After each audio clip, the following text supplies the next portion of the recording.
So the Body Life Skills program is a program that can be introduced into basically any setting. One where we have found very successful is in the educational setting, in schools.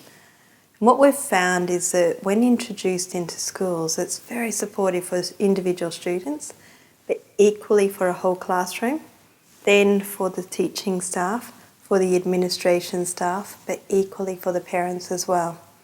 So how does it work for everybody to be able to be benefiting from this particular program? The Body Life Skills program is such a simple program that offers a way of communicating that is accessible from people from all ages.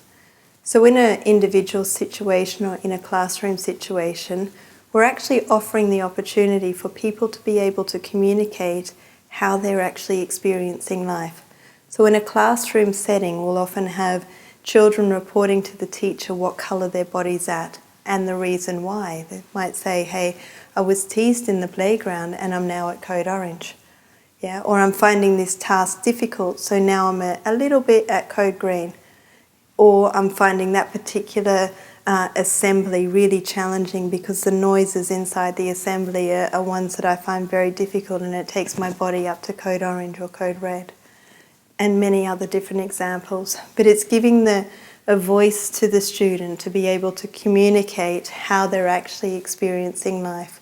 Or from an observer's perspective, you may have a teacher who's observing the student's behaviour, and they're able to observe the body and the behaviours, words, thoughts and feelings that come from that body, or more so the behaviours and words, and they can observe when that body starts to go higher than blue. So then the classroom teacher has the tools to actually say, well, I wonder what's going on for that person that they're finding a little bit challenging. So at code blue, we might have a child who doesn't rock on their chair. But as they start to escalate up the scale, they might start getting a little bit fidgety, or they might start rocking on the chair. So rather than just saying, stop that, we can then say, well, I wonder what the task is that they're doing, or I wonder what's the part of this particular activity or setting or interaction that they might be finding a little bit challenging.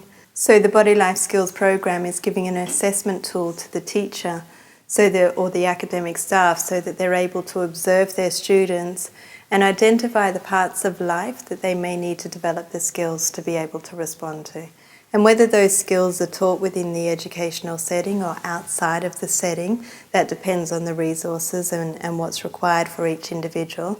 But it ultimately gives the academic staff the opportunity to bring understanding to the behaviours of their students.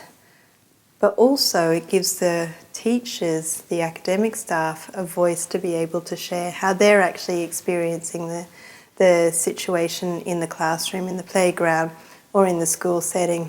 So a lot of the times the teachers are able to communicate to their students what's going on for them, what colour their body's actually at, and what are the parts of life that they are perceiving difficult. And some people would say, well, that's inappropriate to share that with children. But the way in which we actually do that is honouring the fact that children and people are able to feel exactly what colour everybody's at on the scale all of the time. And often is the case is that we may come in and we might be at code orange, as is life, as happens to all of us, but we're pretending to be at code blue. It is on those days that often the children, their behaviours are a lot more intense than what they previously may have been.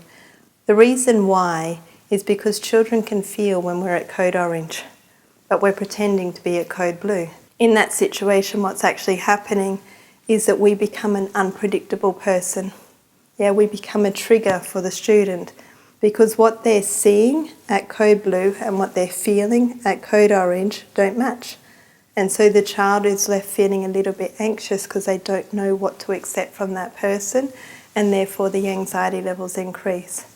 So part of the Body Life Skills program is offering that communication so everybody can communicate what colour they're at all of the time, which is never saying that blue is right and the others are wrong. It's about saying we all go up that scale. But then you can take a teacher and go to the staff room, and then she communicates with her colleagues in that same way, being able to talk to her colleagues about what colour she's at, what's the part of life she's finding difficult and what's the part of the skills that may need to be developed to support her to get closer to blue.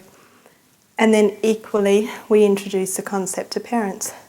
And so parents have that same language, that same way of communicating of what's going on for them, for their child, for their teacher, learning to understand that each person's body goes up the scale. As each person goes up that scale, it's because there's a part of life that they haven't developed the skills to respond to.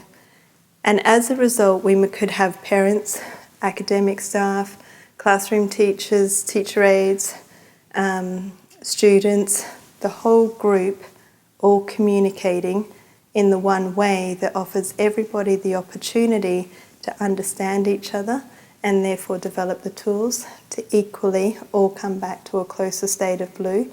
But when another body is higher than blue, you just simply say, well, I wonder why. A universal tool to be used in all settings, not just schools, but equally across all settings.